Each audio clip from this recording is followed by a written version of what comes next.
Station ബസ്സിൽ കേട്ടിട്ടിരിക്കുന്നതാണ്. പുള്ളിക്കൻ നോക്കുന്നത് പുള്ളിയാണോ പുള്ളിക്കാരിയാണോ ദൈവം തമ്മിലാണ് അറിയാം. നോക്കല്ലേ ഒന്നും കണ്ടില്ല. അപ്പോൾ പറഞ്ഞു വന്ന് മനസ്സിലായല്ലോ.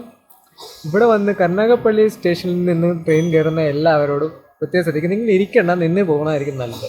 അല്ലെങ്കിൽ ചരിഞ്ഞ് നിങ്ങൾ നല്ല ട്രെയിനിലെ പളത്തും കിടക്കും കേട്ടോ. അതെ, വിഷയമാകുമ്പോൾ പിന്നെ നമ്മൾ പറഞ്ഞിട്ട് കാര്യം പിന്നെ പറഞ്ഞില്ല കേട്ടില്ല പറഞ്ഞേക്കുന്നു ഉള്ള കാര്യം പറയാം. പീക്കോ പീക്കോ സൗണ്ട് കേൾക്കുന്നുണ്ട്. അപ്പോൾ ഒരു ട്രെയിൻ കൂടി വരുന്നുണ്ടെന്നാണ് എൻ്റെ അർത്ഥം. അപ്പുറത്തെ ട്രെയിനിൽ നിന്ന് ഒരു മൊട്ടച്ചേട്ടൻ അതേ ട്രാക്കിൽ നിന്ന് ട്രെയിൻ വിട്ട് അതേ കണ്ടോ വിട്ട് കഴിച്ചു. ജാംനഗറിലേക്ക് പോകുന്ന കേട്ടോ. ഒരു ബ്രെഡും വാങ്ങിച്ചോണ്ട് പോയാൽ വണ്ടി ഇരുന്ന് കഴിക്കാം. ജാംനഗർ തിരുനെൽവേലി ഞങ്ങളെ ജാമേഴ്സ് അത് ജാംനഗർ എല്ലാം കൂടി ഒരു ജാമാണ്.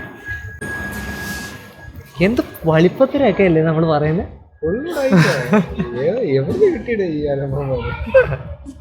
നിങ്ങൾ അനുഭവിക്കണം ഗൈസ്. നിങ്ങളല്ലേ ഞങ്ങളെ സബ്സ്ക്രൈബർ, നിങ്ങൾ അനുഭവിക്കണം. നിങ്ങൾക്ക് ഇതിലും വലിയ എന്തോ വരാനിരുന്നു. അത് ഇങ്ങനെ അങ്ങ് തീർന്നു. ഇങ്ങനെ തീർന്നു.